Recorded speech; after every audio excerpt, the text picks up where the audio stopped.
In just 7 days, Russia has unleashed more than 1,260 guided aerial bombs, 670 attack drones, and over 30 missiles of various types on Ukraine. The attacks have intensified with alarming frequency, signaling an escalation in Moscow's campaign of terror across major cities. Zelenskyy says Kyiv has agreed to a US-backed proposal for a full, unconditional ceasefire, but Putin has outright refused.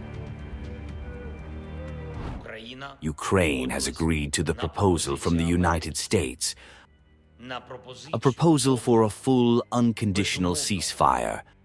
Putin refuses. We are waiting for a response from the United States. None has come yet. And we await the reaction of everyone in Europe and around the world who truly wants peace.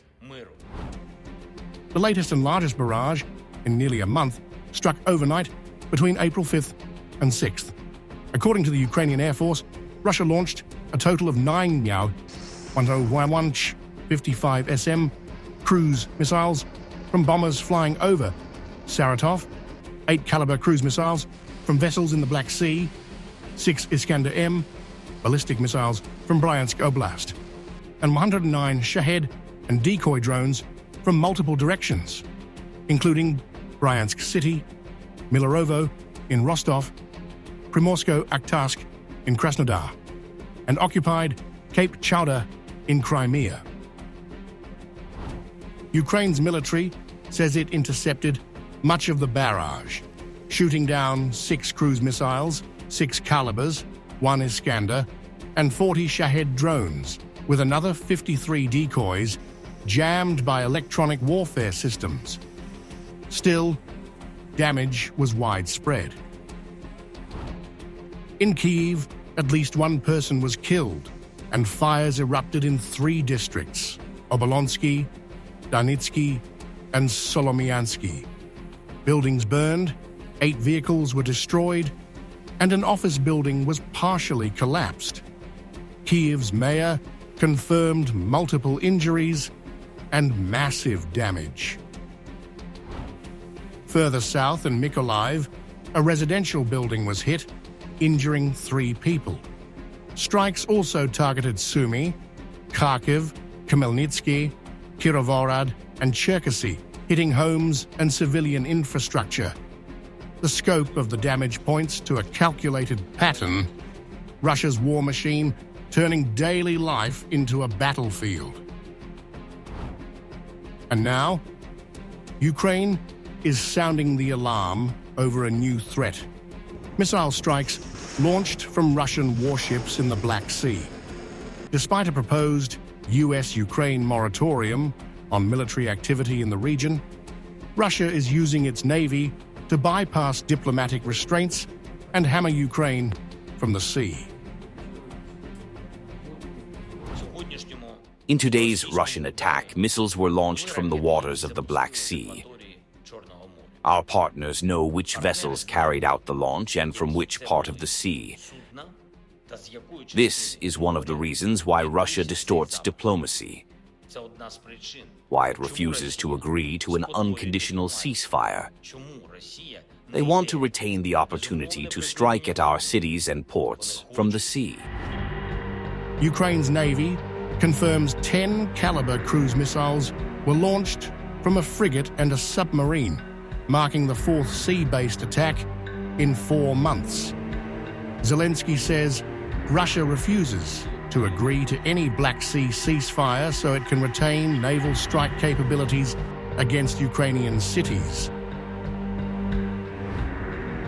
With missile fragments raining down, power grids failing, and families trapped beneath rubble, this is not just war, it's a message. As international diplomacy stalls, Russia is pressing its advantage through sheer force. On Ukraine, a lot of allies are worried that Russia's dragging its feet. Some allies think that there should be a deadline for President Putin to show that he is serious about ending the war in Ukraine. Would you like a deadline, and what would that deadline be? Thank you. Yes, on the first question, as you know, we are here, NATO, but also the meeting we had the last 2 days is absolutely focused, laser focused on making sure that we keep NATO territory safe. That we realize that there is one long-term and enduring, unpleasantly enduring threat, and that is Russia. Zelenskyy says the only way to counter Russia's ongoing aggression is through unrelenting pressure, from stronger defense support to tougher sanctions and diplomacy that shuts down Moscow's ability to kill. That is why all forms of pressure on Russia remain crucial, strengthening our defense capabilities, maintaining sanctions, and ensuring a kind of diplomacy, a kind of dialogue with Moscow that leaves them with no opportunity to kill.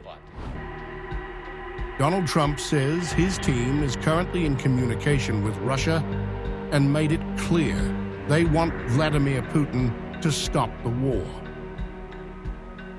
Sir, when are the next set of talks with Russia, and who will participate, and where are we in terms of making progress in terms of peace? We're talking to Russia. We'd like them to stop. I don't like the bombing. The bombing goes on, and every week thousands of young people are being killed.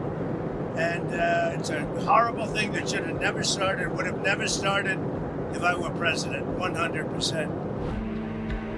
As missile strikes continue and Ukrainian cities endure daily destruction, pressure is mounting on global leaders to find a breakthrough. Zelenskyy is urging the world to move beyond diplomacy and apply stronger pressure on Moscow. Meanwhile, Donald Trump says his team is in direct contact with Russia, expressing hopes for an end to the violence. But with each passing day, the war tests whether words alone can bring peace, or whether tougher action is now inevitable.